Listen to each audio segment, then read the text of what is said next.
น้ำตาขี้เงาบอกมันอยู่มังปอกในเงยย้อนมันขึ้นนับสอนเป็นวดอ่อนวันหลังหาอำนั้นก็หังซะและอำกึ่งตานหือ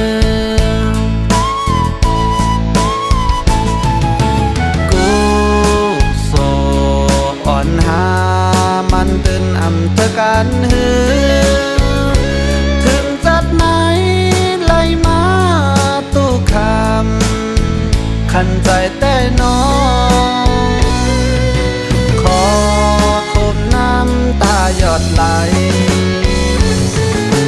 คือจังลัดความมือสู่เตียง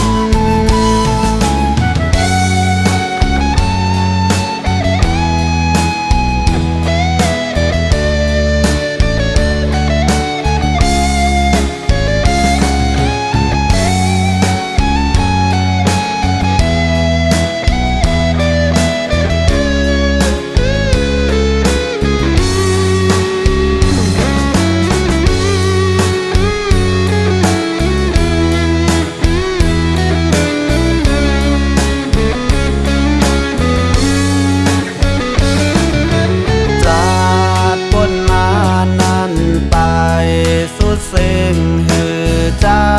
ดในไหลมาใส่แตนแทงไหลตกน้ำตาขี้เงาบอกมันอยู่มังปอกในเงยย้อนมันขึ้นนับสอนเป็นวดอ่อนวันหลังหา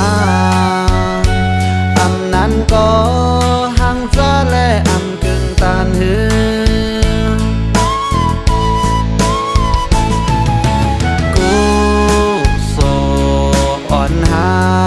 มันตื่นอำเธอกันหือ